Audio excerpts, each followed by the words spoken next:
Today we have Kim Davis. She's a certified pediatric sleep consultant and the founder of Babes and Beyond, based in Ottawa, Ontario.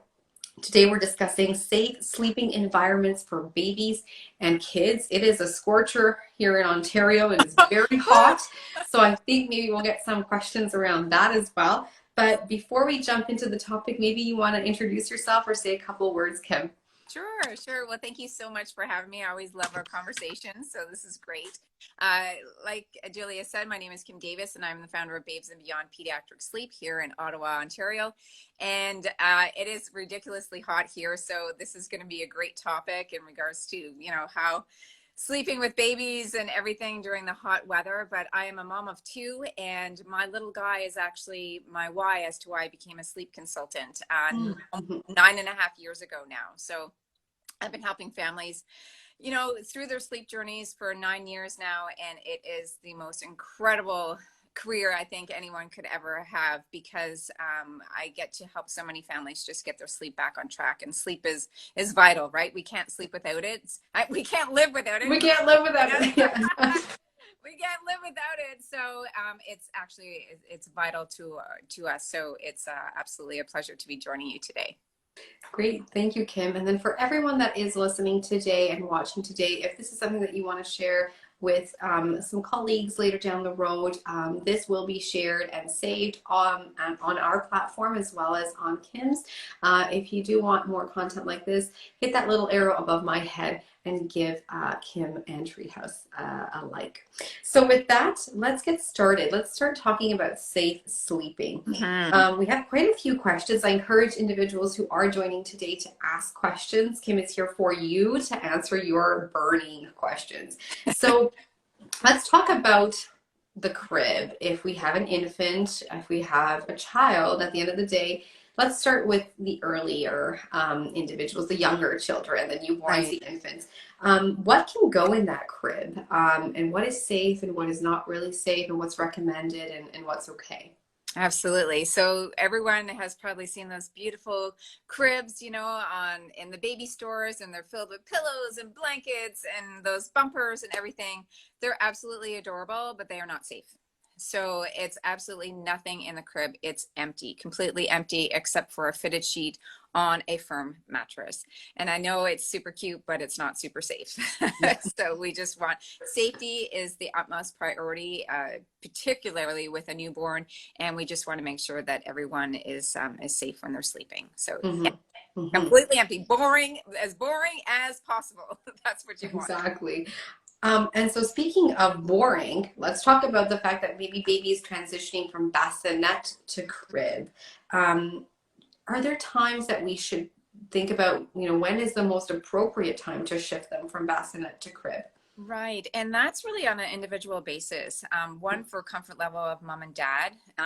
There's space issues sometimes as well, that there can't be a crib in the room. So the bassinet is a little bit smaller, but it really all depends on the baby's temperament as well, because some like to have that coziness of the bassinet because it's much, much smaller than this big, gigantic, crib for them compared to their size. So, when they start rolling, and that's usually, it can start as early as about 4 months or so, maybe even a little bit earlier. That's when you really want to be mindful that they have the space to roll, because some of those bassinets are pretty narrow, and you want to make sure, because it can happen in a blink of an eye, that all of a sudden they've learned how to do this without you even seeing.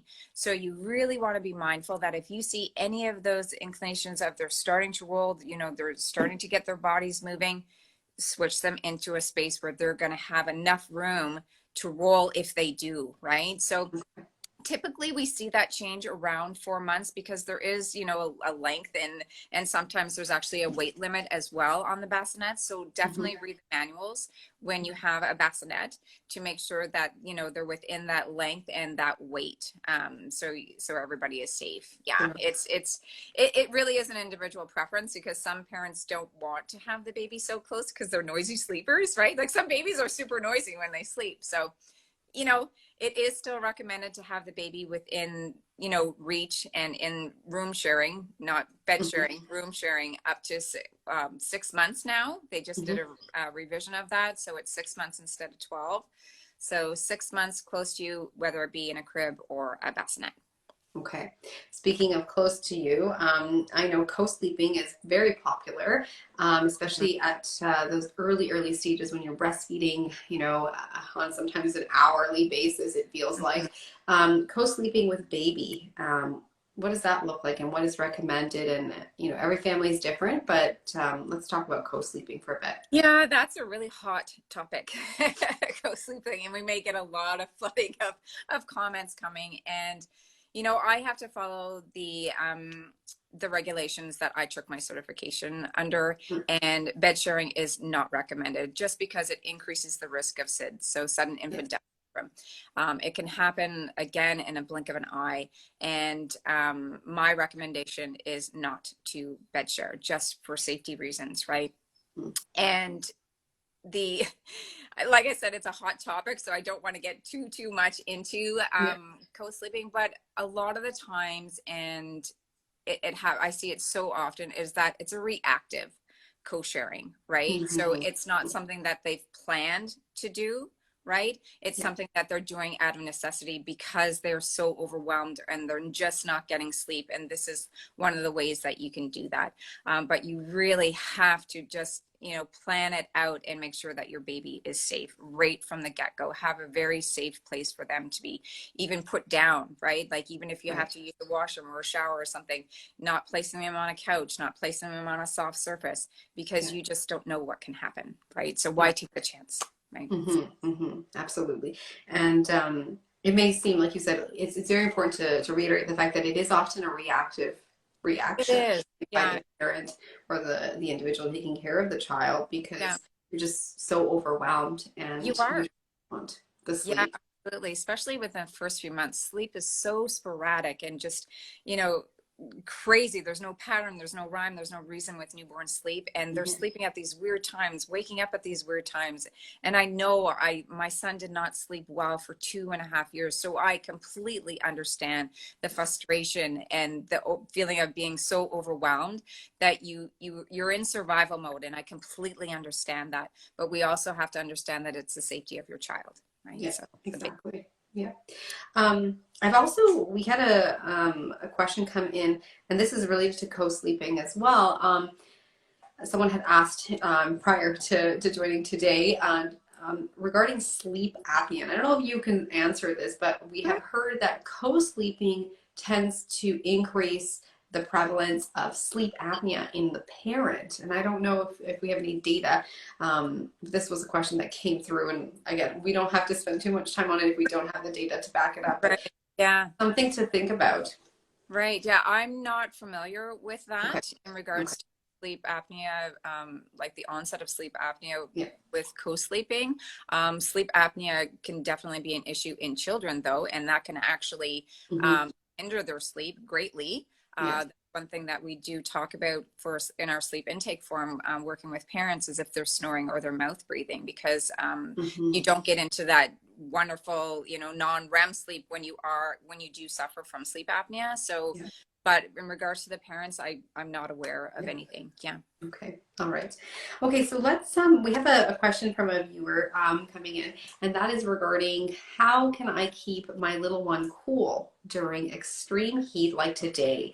So let's answer that because I Yeah. know one of our questions was how to if my baby is cold, can I cover them with a blanket? But right, what happens when they're super hot or we have Exactly. this heat wave happening? Exactly.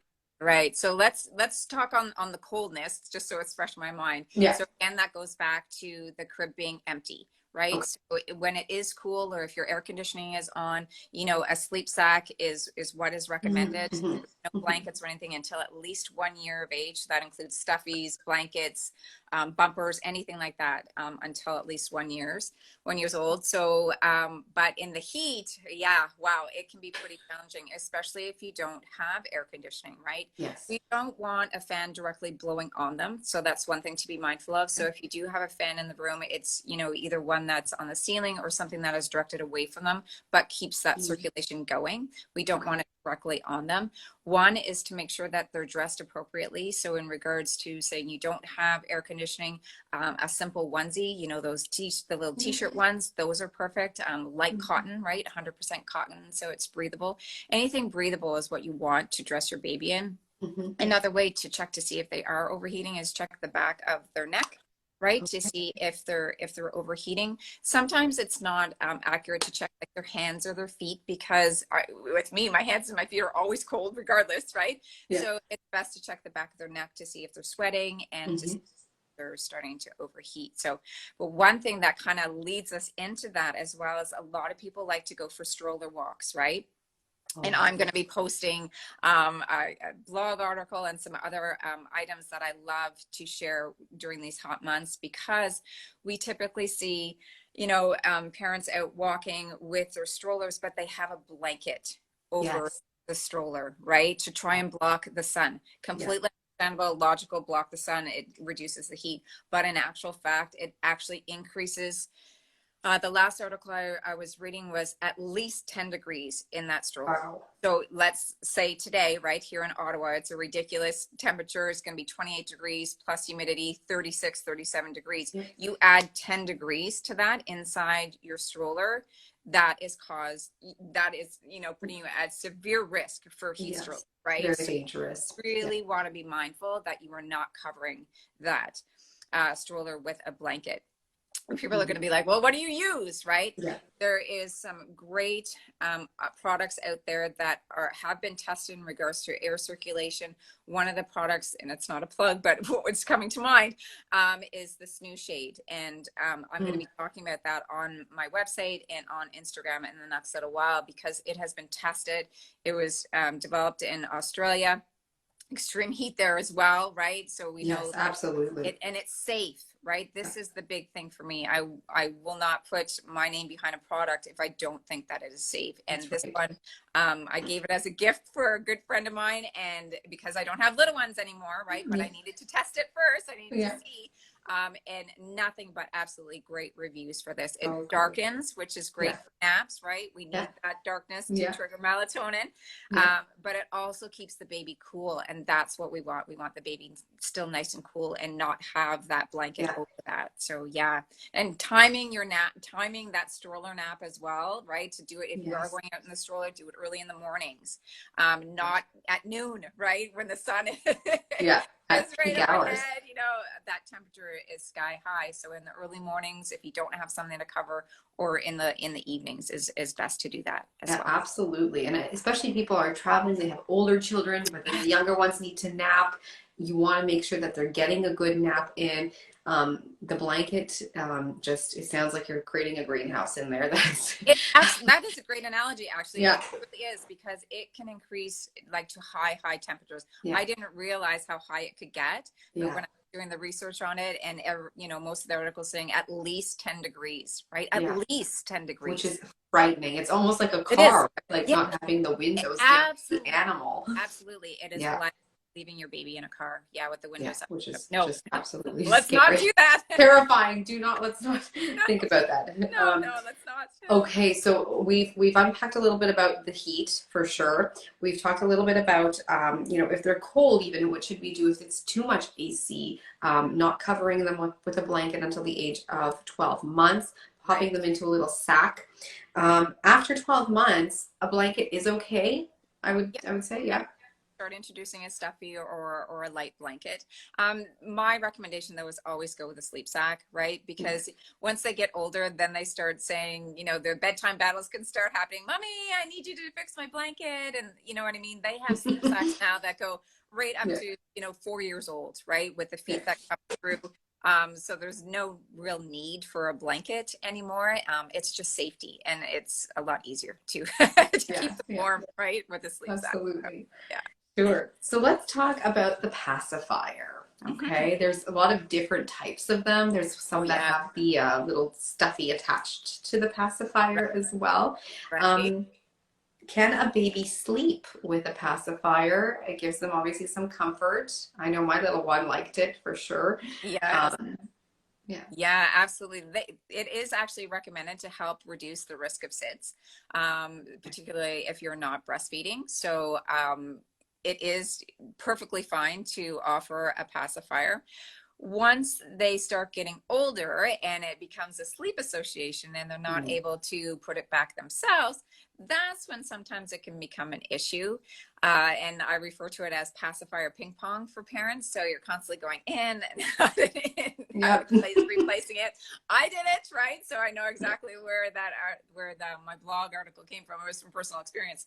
But it is safe, absolutely, for the baby to have a pacifier. It's just if that baby is relying on it to transition into sleep cycles, that's when we have to take a look at, okay, should we be starting to, help them develop some more independent sleeping skills as opposed to relying on that.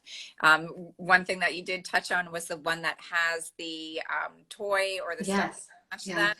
So I actually did an IG live with a pediatric dentist many months ago, and we were talking about pacifiers and when we should remove it and that sort of thing.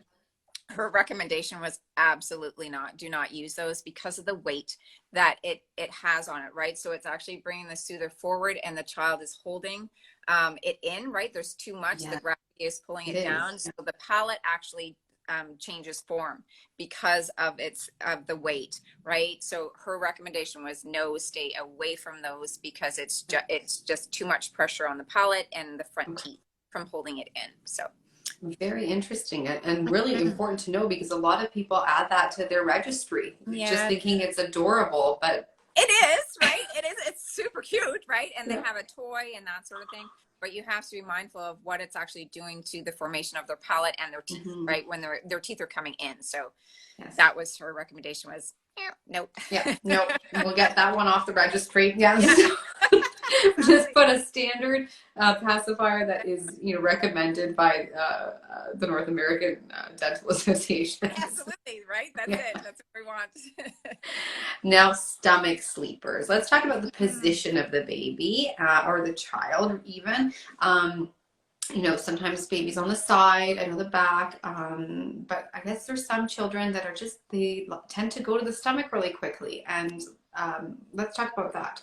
Right, yeah, and again, it goes back to safe sleep. So back in the late 1990s, there was a Back to Sleep campaign, which suggested that it's safer to put your child on their back to help again reduce the risk of SIDS, because a lot of the times, if parents place their child on their tummy and they don't have the core strength or the neck strength to move their head or to pull up if they are in danger, that's when that suffocation risk greatly increases, right? And I know there's a lot of controversy in regards to, well, it helps my child because they have reflux and all those sorts of things. The research that I've gone into in the last 9 years is that it actually is safer on the back, even if the child does have reflux, because a lot of them were like, oh, where they're going to choke, but in actual fact, their neck position is perfectly fine, right? So again, that's a really hot topic. For myself, when I work with families, I always recommend for back to sleep to start. And once they start rolling, that's when it becomes tricky, right? So when we're working with families and it's between the ages of 4 and say 6.5 months where they're starting to learn how to roll, some get stuck, right? And so parents are like, well, what do I do?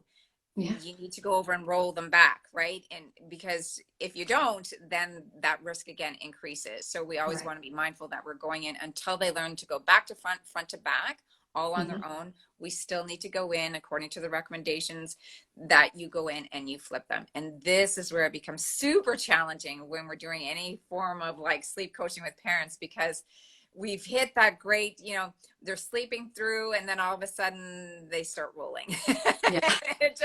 It has that big bump in the road and you're just like, really? Okay, great. It's awesome that you're starting to roll, but we still want some sleep. And it is, and I don't like using the word phase, but it is, a time that you do have to go back in and flip them back for safety reasons. So yeah. Okay.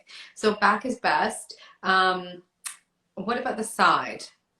Some people like to position as they put maybe the baby down into the crib or into the bassinet.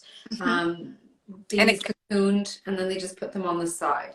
Right. And again, it's that risk, right? If they're not able to roll front to back, back to front, again, if they, fall sideways, and particularly if they're swaddled, right? We certainly do not want to do that, because they have no way of flipping back by themselves if their arms are pinned inside the swaddle, right? So removing that swaddle as soon as you see any sign of them wanting to roll, that swaddle needs to be removed immediately. There's a lot of transitional kind of sleep sacks that are out there. One that comes to mind is the Zippity Zip. That's one that a lot of parents love because it's almost like a little starfish, and they have the room to put out their arms, like to capture that the moral reflex, right? Like when they're out like that. Yeah. Startle, right? Would startle themselves up. But that one is great because you can still roll in it, right? So we just always want to be mindful that their hands are free. And if there's any sign of rolling, that swaddle needs to be removed and not to be placed on their sides, because they can easily roll to their stomach, right? Super easy, right? And probably the next question, someone's saying, well, can I use those positioners? No, do not use those positioners in the crib or the bassinet. Again, it's a safety risk, and we just don't want to take that. So speaking of positioners, somebody might not know what that means. What is a positioner? So there's like a wedge that you can purchase, right? There's things that they claim that it doesn't, it helps prevent having the flat head at the back, right? When sleeping on the back all the time. It is not recommended for that at all. More tummy time is recommended than anything else to help with that core strength and that neck strength. And that neck strength, yeah. Absolutely. Okay, great. Well, that really kind of brings us to the end of our questions for today. And I don't really see anything coming in terms of questions from other viewers. We typically wrap up at around the 30-minute mark anyways. So before we kind of go, I know we talked about a lot of different topics, but a lot of topics that really pertain to a lot of stages that you're going through, whether you're a newborn, infant, even toddler transitioning. Before we let you go, Kim, maybe you can, do you want to share anything in particular for someone that's watching today? Any really take-home bits that you want viewers to know? Right. Yeah. I guess one of the big things is transitioning of naps, right? That's always a trying to get your mind around, like, when is the right time to transition naps and when to drop that nap. And a lot of the times I see parents dropping naps too quickly. And there's a lot of things that you need to consider before doing that, because daytime sleep affects nighttime sleep. And if there's not restorative sleep happening during the day, nighttime sleep will start to fall apart. So it's super important to know that your child is really ready to drop a nap. I recommend for parents to try for at least 10 days consecutively, like keep offering it at least 10 days. That's the bare minimum to see if it's just, a developmental thing that's happening, if they're going through some developmental leap that's impacting their ability to sleep. Because when they're going through and developing those new motor skills, particularly like rolling and crawling and standing and walking, those ones are always going to impact sleep. And so parents sometimes think, oh, well, they don't need that nap anymore because they're refusing it. But we want to understand the why behind the refusing it before just eliminating a nap. Because if we eliminate a nap too quickly, like prematurely, it's going to backfire, because there's going to be a huge sleep debt built out. They're not going to be able to make it to that one nap during the day. And if they do make it, they'll probably crash for it, which means like falling asleep within 1-2 minutes, right? Sounds great on paper. Yay, my child fell asleep within 1 or 2 minutes. But really, they've just crashed for that sleep cycle. And it's probably only going to last one, which is 45 minutes. And they're going to wake up crying. And that's not restorative. So 3 things this is one thing that, as well, that I'd like to share. So 3 things that parents can look for to see if their child is having a restorative nap. So 1, it lasts at least an hour. 2, that they don't wake up in between there. So it's in that 60-minute block. At 60 minutes, they don't wake up. And 3, that they woke happy. So if you can check all 3 boxes off, then you have a child that's just had a restorative nap. If not, then we have to look at why. Why did that happen? Did they go in when they were overtired? Do they not have the ability to connect a sleep cycle on their own? Are they using, some sleep associations? Because if they don't have that restorative sleep during the day, like I mentioned, you're going to struggle at nighttime. You're going to see a lot of nighttime wakings, and you're going to see very, very early morning wakes as well. So like 5 o'clock, 4:30, and they're not going to want to go back to sleep no matter what you do. So don't be afraid, parents listening, don't be afraid of an early bedtime. If naps are terrible during the day, early bedtime is the best thing to fall back on. And you're probably thinking, well, if I put my child to bed super early, they're going to wake super early. But in actual fact, it's the opposite that happens. And they actually, connect their more sleep cycles in the early morning time. And all we're doing is we're offering an extra sleep cycle at the beginning of the night. We're not taking anything away from that morning sleep. So I know it's really hard. It's not logical, right? Because you're thinking, how can my child like stay in bed for more than 12 hours? If there's a huge sleep debt, the easiest way to bring the sleep debt down is to offer an early bedtime. And you're probably thinking, what is an early bedtime, right? The very earliest I would recommend for all ages is 5:30. 5:30 bedtime. And people are like, what? 5:30 bedtime, right? I was very hesitant 9 years ago to actually implement that with parents. I'm thinking, oh, this is going to backfire. What am I going to do, right? But in actual fact, it works beautifully. So don't be afraid of an early bedtime.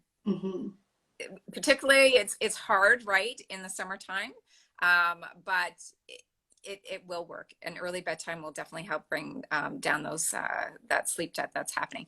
If I can just mention one thing. Yes, absolutely. And I actually have a follow-up question. So we might go over than 30 minutes because I think this is really important. So you go ahead first, Kim. So I was just looking actually at the room that I'm in now, and I have blackout curtains. So that in the summertime, because we were talking about heat and everything, another thing which is great to invest in is blackout curtains or blackout blinds, because one, they're going to keep the heat out, right? And two, it's going to help send that message to the brain that it's time for sleep. It's time to start producing melatonin, which is our sleep hormone, which allows us to go to sleep and to stay asleep, right? Because if we don't have that dark room, their brain is still going to be saying, well, it's not time for me to sleep yet. It's going to be very, very challenging for them to fall asleep. So if you can invest in great blackout blinds or curtains, that is certainly going to help, particularly in the summertime.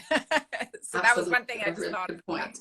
Yes. I mean, there's so many topics that I would love to continue talking to you about. I would love to talk more about even sleeping with siblings in the same room and the impact that has. Maybe we can do that as a follow-up one day. But one of the last things that I just wanted to ask you was with regards to sleep in particular.